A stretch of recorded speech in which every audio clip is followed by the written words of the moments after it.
Well, hello there, everybody. It's week 9 of the high school football season is in the books. That means the regular season is finished. And another, knock on wood every week, we had a great another night of high school football weather, which has been a common theme throughout the course of this season. So thank goodness we made it through another great night weather-wise. Hopefully that continues up and through the Thanksgiving weekend when we go indoors and watch high school football inside at Lucas Oil Stadium for the 6 high school football finals, 1 through 6. My game tonight, I did a little bit something different. Covered Pendleton Heights, got a little bit of behind-the-scenes access, myself and our photographer, Grace, and we'll have a story on Pendleton Heights in the morning, kind of a little bit behind the scenes, a little bit different type of story. Was able to spend some time with Jed Richmond tonight and the Arabians team, and they ended up winning that game against Shelbyville 49-7. Excuse me. So Pendleton Heights now 8-1 on the season in the regular season, and will I think go into their sectional in Class 4A with a real opportunity to win their first sectional title in it would be 14 years. So it's a program that's been really good over the course of Jed Richmond's time there, but have not been able to kind of break through and get that done exactly. It's hard. You have New Pile in that sectional normally.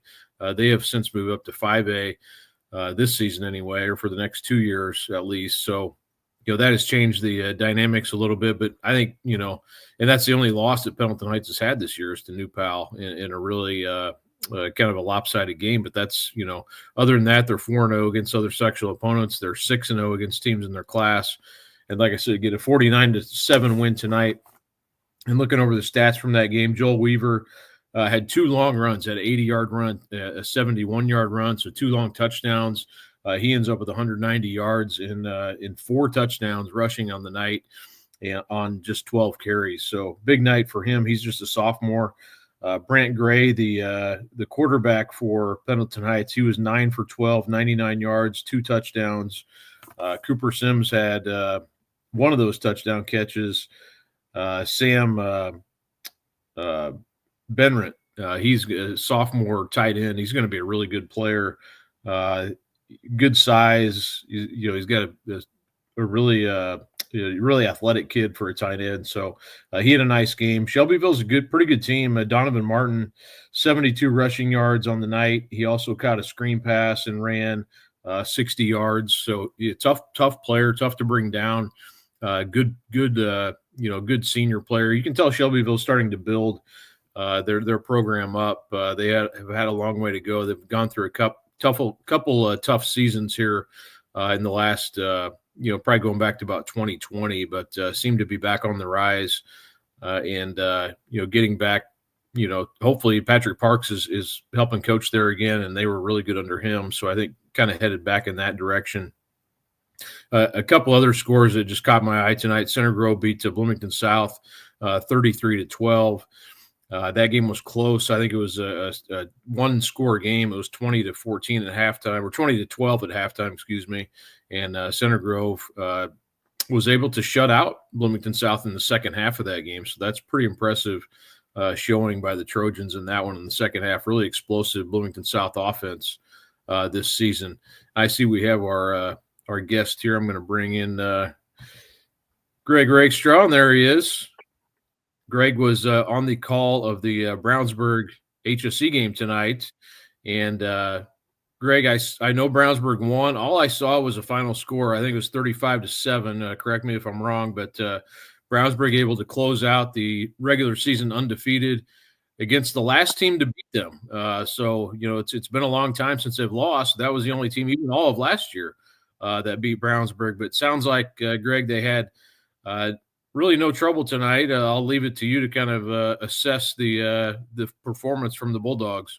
Yeah, just solid, just really kind of mistake-free football. They did have like 9 penalties in the game, and some of them kind of extended some Hamilton Southeastern drives. But to be fair, Kyle, Hamilton Southeastern scored on the literal last play of the game when it was 2s versus 2s or 2s versus 3s as the clock was running. We got to a running clock at about the midway point of the third quarter, and that game flew. We were signed off with the postgame show by 9:30 on the television broadcast side of things. So it was the second time we've had Brownsburg and ISC. It was the first time I have seen them, and they're really good. And I've had Carmel 3 times. I've had Brownsburg now once. I think it's going to be a heck of a matchup. I know Carmel had a closer game with Lawrence Central.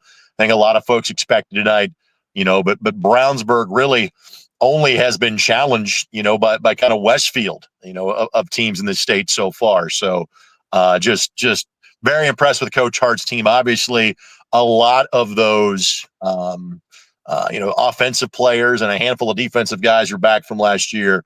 But I think as we head into the 6A tournament 2 weeks from now, there is such a path to have it be kind of a murderer's row when you get to the regional round. And we're going to have some great matchups once we get to sectional championships and regional and beyond.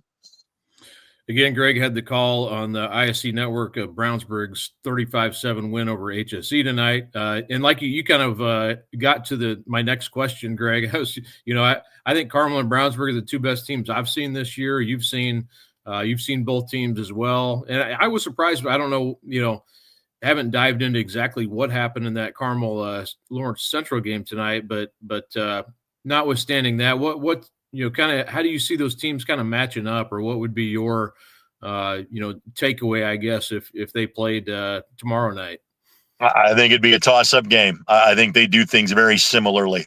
Brownsburg didn't have to use it tonight, but they did, and they went 3 and out in the opening drive, and then they went 93 yards on the second drive. They were more kind of big play offense in the second half. They had a 90-yard touchdown run by Kovan Sumter Bay. Job had a couple of touchdowns. He had a 62-yard run as well. I think there are teams that can pass the ball, but don't often have to pass the ball because they are so good running it. I think there are teams that can play at tempo. They don't have to. And I think there are teams that are very good defensively.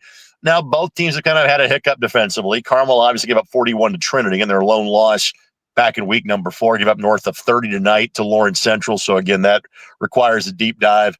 For Brownsburg, there is that lone flyer defensively against Avon, where Avon put up 47 against them, back in week number 4. Brownsburg has not given up 47 points combined since in the last 5 weeks they have played.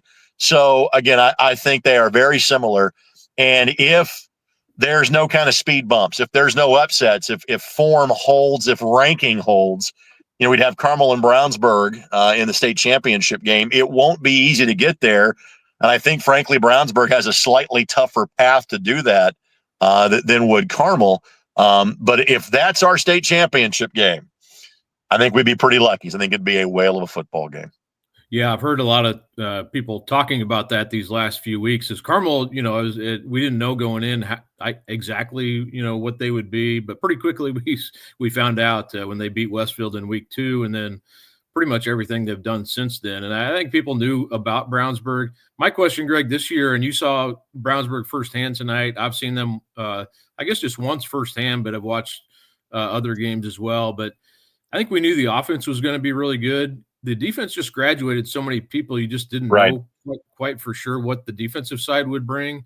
I've been really impressed. Like you said, other than the Avon game, which I went back and watched, and there was a lot of, I think, breakdowns that happened there. And I talked to Coach Hart about it. He said it was kind of just a bad week of practice, basically. And since then, they've cleaned things up and have been really good on that side of the ball. And it sounds like tonight, again, Greg, that they were pretty much lights out on the defensive side.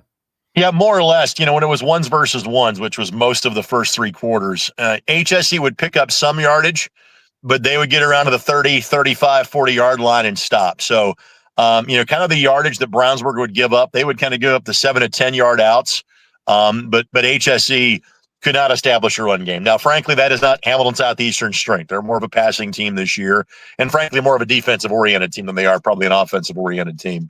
Even though I was still impressed with their freshman quarterback that obviously has had to play because of the season-ending injury to Terry Walker. But no, to me, that was the storyline. Brownsburg offensively, you knew all those pieces coming in because I last saw them in the state championship game. But you know the pedigree of those guys, and you see their numbers, and their offense played up to form. It was the defense that, again, against pretty stringent competition, they've been giving up. I think they've given up 10 or less points, I think, in 5 games of the 8 they have played against Indiana competition. And frankly, the only other time other than Avon they gave up more than 20 was against that school out of Maryland they opened with a 36-23 win in week number 1. So again, defensively, it was nothing flashy. It was just solid across the board. And I think that's why that the way they play tonight can easily translate into the postseason. It's why I think they are poised for their deep run. Greg, we know the sectional draw is out now, and so every team knows their path to Lucas Oil Stadium. Whether they can make it or not is another thing entirely. But when you look at the kind of the overall assessment, 6A is always so fun to me, just because there's matchups I can't wait to see, and things we'll see down the road. Hopefully, players getting healthy. But when you look beyond 6A, Greg, and down into some of the other classes, what intrigues you the most? And I think everybody's kind of looking forward to New Pal Cathedral, or at least I am. But potential of that matchup. But what do you see out there that intrigues you? Well, I would say there have been a couple of scores the last couple of weeks that have gotten your attention to say, okay, I still think New Pal is the favorite, but maybe they'll have more tests than thought of. And frankly, the night score for Bloomington South is one of those. The fact that Bloomington South kept that a 3-score game against Center Grove after Center Grove put up 38 points against LN last week, only scored 33 this week. That gets my attention just because that's easily the best team that Bloomington South has played all year. And so I'm frankly more impressed with this loss than I was any of their first 8 wins of the season. And if I have the path right, I don't think they would see New Pal until the semi-state round. I think if I have that correct. Obviously Cathedral beating Center Grove 2 weeks earlier is the measuring stick, kind of get everybody's attention. I think New Pal's the favorite in 5A, but and it's just kind of when you live in central Indiana, you're going to have the toughest path in most classes. So again, I'll go back to 6A. Brownsburg's path after they would play Pike in the first round, if they're just playing favorites, would be Avon, Lawrence North, Center Grove, Carmel. And you can be the best team and not survive that gauntlet.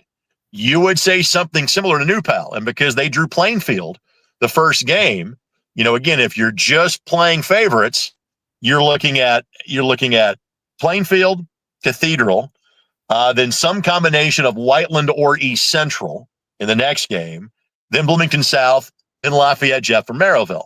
So if you're New Pal, you literally are going to play a ranked team all 5 rounds of the tournament. So again, I think New Pal is the best team. It would surprise me more if they didn't win than if they did. But at some point, you acknowledge, hey, you have an off night. You're not playing, a bunch of schmucks. You're playing a pretty good team that can get you if you're not having your best night. So that thought in 5A is going through my head. In 4A, it hasn't changed. When and where is Chatard and Heritage Hills playing? And it is that game going to be closer to like my driveway where I'm talking to you from right now, or is it closer to Holiday World? I think location of that game is going to make a big difference. I think if Chatard has to go to Heritage Hills, I think the Patriots got a much better chance of winning that game than if that game is played, on Kessler Boulevard. In terms of 3A, I think it's open, more open than it is in most years. I think Cascade is really good, but I also think they've probably played their 2 toughest teams they played this season in week 1 and week 2. And so can they then turn that when they would likely see Tri-West in week number 2 of the postseason? If Cascade survives that gauntlet, then what would Cascade versus Gibson, Southern, or Memorial look like in the semi-state round? And so that has my attention. In terms of 2A, I'll vouch for a team that's closer to where I'm from. Reed May has racked up a ridiculous amount of wins. Brownstown Central won the Mid-South again tonight by winning. Scottsburg's a great story. Scottsburg's not been playing varsity football that long. Scottsburg and Silver Creek were kind of the last 2 holdouts to not play football in Southern Indiana. Brownstown beat them 34-14. Is this year the year the Braves finally make a deeper tournament run? They've been undefeated and ranked top 2 or 3 the entire year. And so, obviously 6A is my beat, for the first 9 weeks of the year. I'll see 4A. My game is going to be Chatard and Mooresville next week is the game we'll do, with 5A and 6A kind of sitting out. But in terms of thinking at least 2A through 5A, those are some of the storylines that hit me immediately. And I'll leave you with this, Greg. A score tonight of interest is Roncalli 28, East Central 16. So, don't sleep on Roncalli either, and maybe getting another shot at Chittard in that sectional. Correct. And again, Chittard is Star's really good. We got to acknowledge their starting quarterback is playing through a torn ACL. And so that changes a little bit as to what they want to do. And yes, Roncalli getting that win got my attention as well. It was 33-11 when they got together, back in week number 3. And the way that sectional sets up, Roncalli's got to go to Northview next week. Roncalli and Chittard are on opposite halves of the draw. That's a pretty good sectional, but still all signs point to Roncalli and Chittard seeing each other for a second time this year, November the 7th. And as we know, that game is always a lot of fun and a lot of festivities, and that would be a good renewal of familiar rivals again. But Greg, you're great. I appreciate you coming on here and joining me tonight. Anytime, buddy. We'll see you soon. All right, take care. You too. All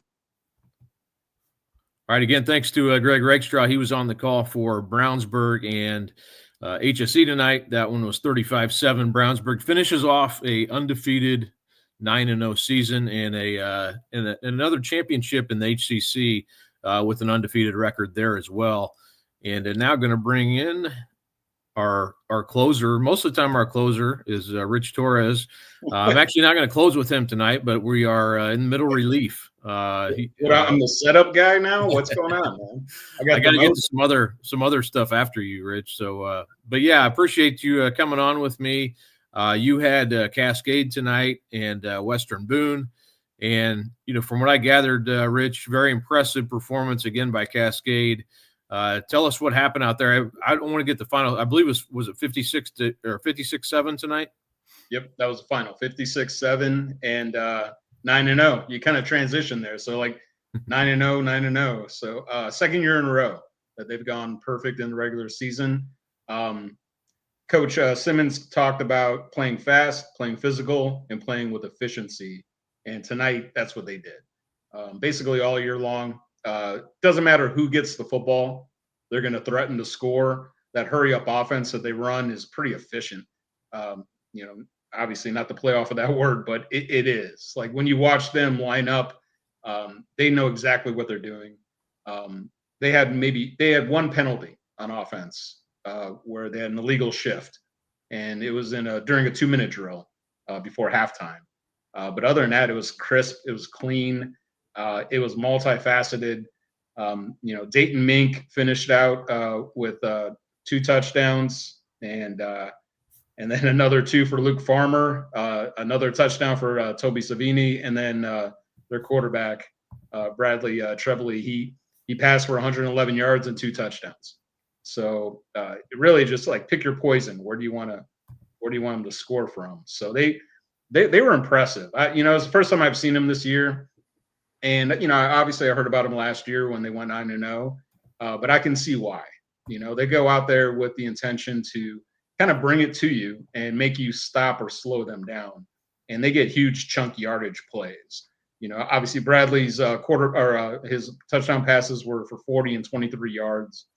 A big run for Luke Farmer, 59-yard touchdown. It was impressive. As a group, they rushed for 416 yards on 34 carries. So they averaged 12 yards per carry. In the first half, they were averaging 14 yards per carry. So a little regression there, but with a running clock that pretty much solidified by the middle of the second quarter. They went up 35-0. Western Boone did score in the second quarter, which was impressive. So they cut into it, but then Cascade jumped right back up. Led 42-7 by halftime and just finished it out. I think it's interesting because I was asking some of the guys after the game, last year going 9-0 and then losing in sectional. They're trying to chase that title since 1992. They took that loss to heart last year, and they kind of came back with the intention of like, okay, let's do this again.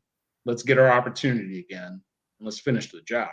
So they're not looking too far ahead, obviously, but they have to have George Washington first round playoffs, which is actually a home game, though they're away due to capacity of the stadium and things of that nature. But they're pretty locked in, and they're a humble group.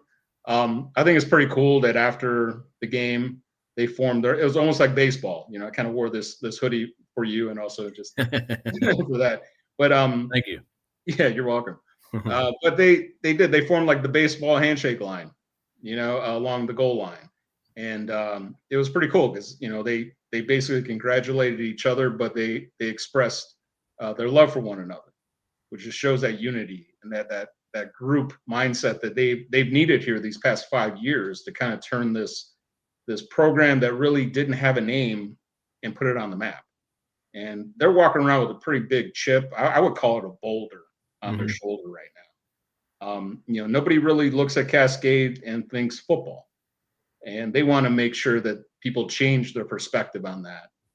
Each and every week they go out there, and what a better time to do it than in October, right? Yeah, it's I've had a chance to be around them a couple times this season, and it's very much a team that is motivated by that loss last year, the 37-35. They lost to Tri-West. It was a great game, you know, but you know, they just could not quite get over that hump. And like you said, you know, Tri-West is a team that's won a lot of sectionals. They've been a team, a traditional powerhouse team. Cascade was trying to get over that hump and just couldn't quite do it. And I think that's kind of driven them throughout the offseason into this year. And they had a couple, you know, they very eye-opening wins early in the year. They beat Monrovia and Danville. You know, Danville especially, that's a really good win against a 4A team that, again, a team that's really good every year. And then these last several weeks, Rich, they're playing a conference schedule that, you know, frankly, these teams aren't as good as them. And so you're kind of winning by, you know, quite a bit of margin. But, you know, Western Boone, again, you know, a team that has been really good, a team that frankly could win its sectional this year, and they beat them 56-7. So just their Cascade's kind of a machine this year, man. They got a lot of good seniors. Like you said, Brady Trebley's a very good quarterback, and they've traditionally been a running team, but they've let him throw a little. I know you mentioned his numbers there, but what'd you think of his throwing ability? You know what? I thought he was really smart. You know, like he was 7 of 9 for 111 yards. You know, and they really did. They ran that first couple of drives that they had, and they scored. They had short fields and they scored quickly. So 37 seconds, 26 seconds. You know, they had I think one drive that was 1:12, and then later on they got a little longer. But I liked his composure.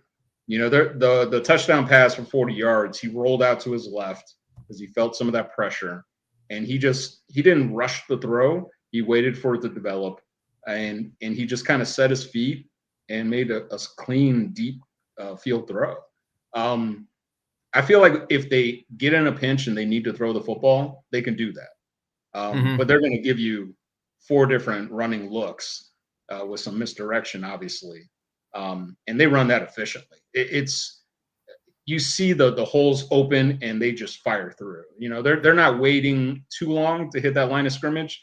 They almost have faith in that offensive line that hole's going to be there, that lane is going to open up, and they take care of the second level so well that it creates that big chunk yardage play.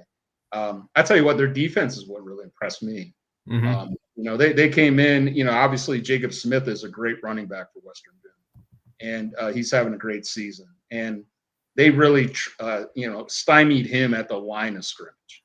And they only had 3 down linemen. So it was interesting to see. They had 3 down linemen. It was Bentley McClellan, Jacob Healy, and also Dominic Appleby.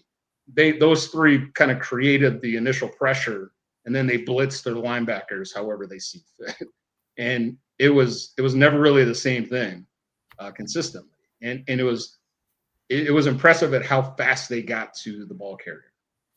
It wasn't a wait until they get to me. It was, I'm going to get to you first and make a move. And that really disrupted Western Boone, you know, because I think Western Boone kind of wanted to just ground and pound, to really establish, eat up possession, and they could not convert on third down consistently enough against that defense. And it's a great compliment too when you have a good running / potential passing game, and then you have that too in your back pocket. I mean, they're a complete team. You can see why they're ranked top 3, and why they deserve that, really. Yeah, for sure. And Cascade, like you said, they will open with Washington, Indianapolis, Washington, first round. And then guess what? They'll probably see Tri-West in the very next game, just like they did last year in the very same round. So Right. they know what's out there for them. And on the other side of that bracket too, you've got Guerin and Hamilton Heights, which are two teams that are good but may not have the records that display that necessarily. Guerin's 5-4, Hamilton Heights 4-5, but both those teams play a lot of good competition, some bigger schools throughout the year. So it's not a it's not a complete lock or anything that Cascade's going to win a sectional, but the way they've played this year, the motivation they have, I think they have a chance. If they ever have a chance, it's certainly this year to finally get that done. But Rich, I know you got work to do there.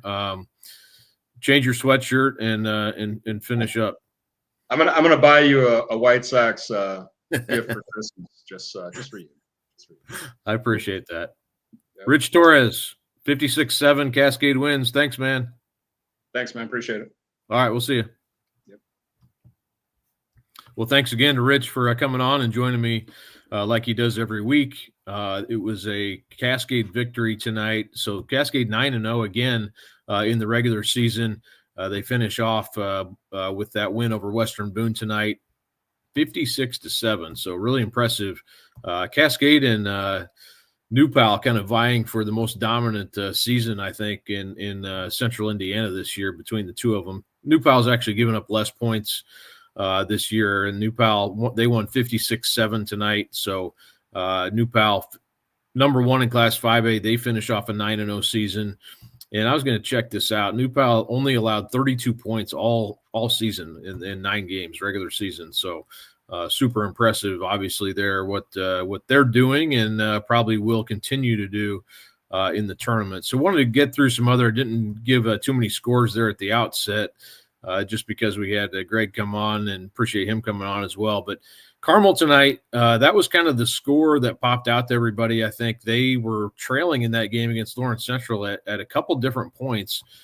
Carmel comes back and wins 36-33 with a touchdown late in that game with about 95 seconds left in that game. Anthony Kolner had a touchdown pass. I'm sorry, Josiah Gilmore actually ran the touchdown. Then Kolner had the 2-point conversion to put Carmel up by 3 in that, and they held on. A blocked field goal at the end of that game. Lawrence Central actually got in field goal position, but it was blocked. I believe it was a 38-yard attempt in that one. So big night on the ground. Albert Gooden for LC, 30 carries for 202 yards. And Santana Allen for LC was 15 for 29 for 142.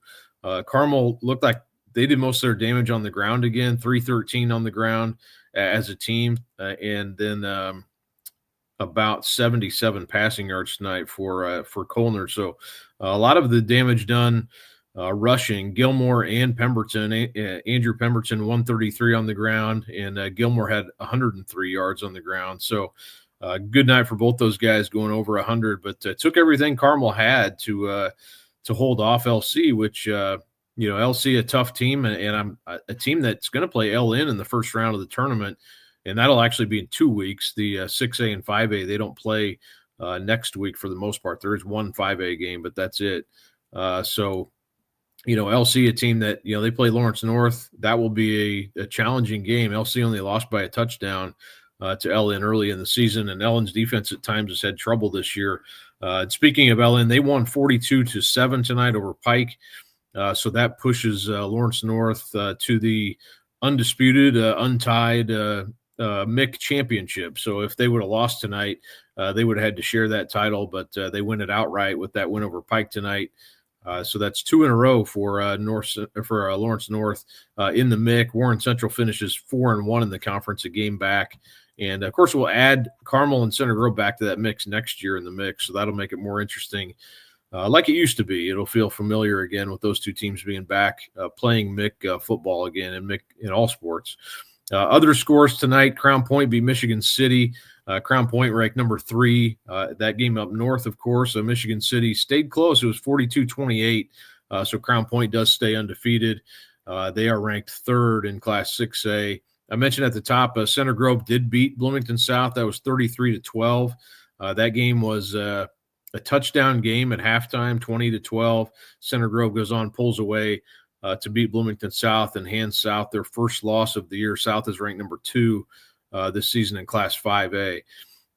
In other games of note in our area, anyway, Westfield beats Franklin Central 42-7. That game definitely more lopsided than I would have expected.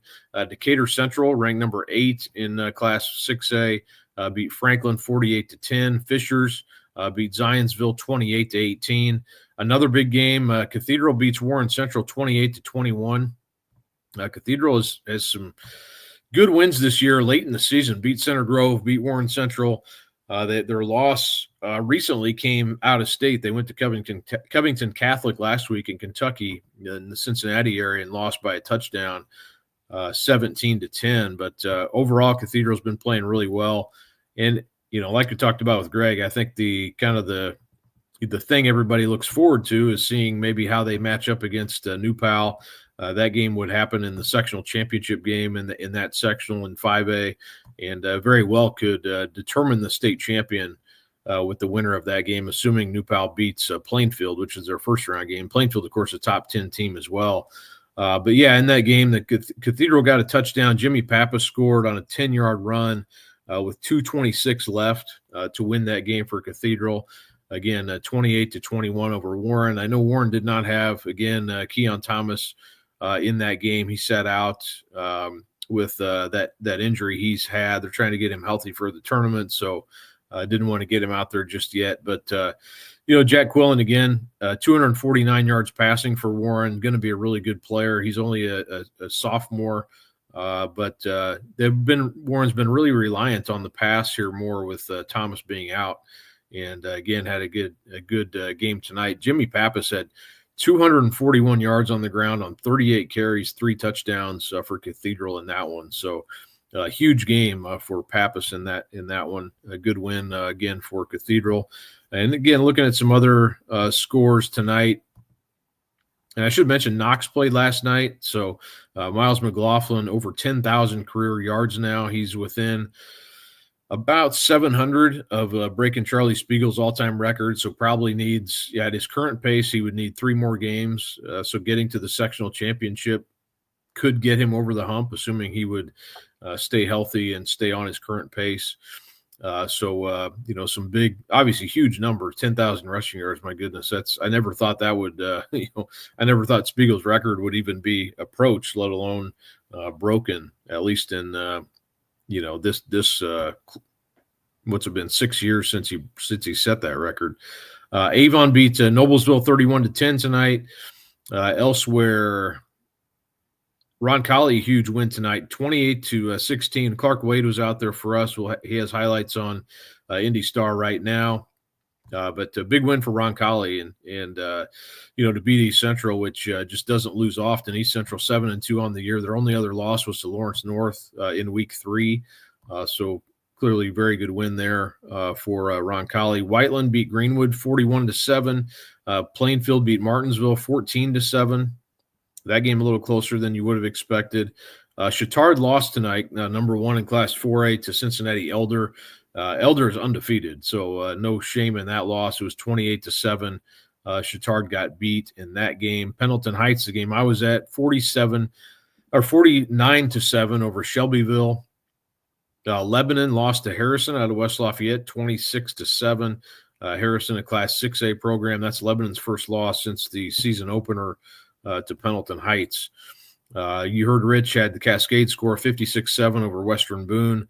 Tri-West lost to Beech Grove 20-17. So Tri-West, they were ranked number 9 in Class 3A, loses. It's a very good Beech Grove team. Not completely surprised by that. Indian Creek beat Monrovia 40-18. Elsewhere, LaPel beat Eastern Hancock in a really close game, 21-20. So LaPel goes undefeated in the season for the first time ever. But it took everything they had, and that's an East Central team or Eastern Hancock team that they could play again in the semifinal of the sectional. So that's interesting score there. Lutheran beat McCutcheon 23-13. McCutcheon, a 5A program, so Lutheran kind of punching above its weight there with the win. Triton Central beat Cecina 27-7. And let's see, looking on down, I think that's about all for our ranked area teams anyway tonight. But again, appreciate Greg joining me, Rich joining me. I got some more writing to do, and I was kind of looking through if I saw any other scores. Danville beat Cardinal Ritter 49-19. Bloomington North beat Southport 57-0. Whiteland beat Greenwood 41-7. I may have mentioned that one already. Sheridan beat Carroll tonight 20-7. Crispus Attucks beat Seymour 34-25. That's another good win there for Attucks. Shortridge beat Phelan Academy 41-6. Ben Davis wild score 69-35. And I believe Gabe Kennett in that game had 6 touchdown passes, possibly 7. So really big numbers in that one. Mooresville 42-21 over Perry Meridian. Indian Creek beat Monrovia. I think I mentioned that 42-18 tonight. Brebeuf beat Terre Haute North 47-6. Washington beat Tinley 22-12. Yeah, Yorktown beat Mount Vernon 72-0. Man, that's again a surprising score considering where Mount Vernon, not long ago they were a state champion, but 0-9 so far this season. Fishers 28-18 over Zionsville. I think I did mention that one earlier, and that looks like about all the scores from our area. Also, a Greenwood Christian beat Faith Christian 48-8, and Greenfield Central 62-27 over Newcastle in a wild game. Heritage Christian 49-7 over Owen Valley. Guerin Catholic 59-28 over LCC. And I mentioned the New Pal score. They went over Delta. I think that should about do it. So I need to get to writing here. Appreciate everybody joining me. We will have much more on IndyStar.com when we through the weekend. I'll have the snap judgments on Sunday. My New Pal store, or I'm sorry, New Pal. Getting late. Pendleton Heights story will run tomorrow morning, Saturday morning. And we'll have much more coverage. You can check out the live blog, the updated scores and highlights and things like that. Videos are already up as well. So check all that out. Lots more coverage to come, of course. Check out our sectional preview stuff already out. Some of it is, and then more next week, obviously, as we get closer to the start of sectional play. Again, thanks for joining me here, and we will talk to you soon.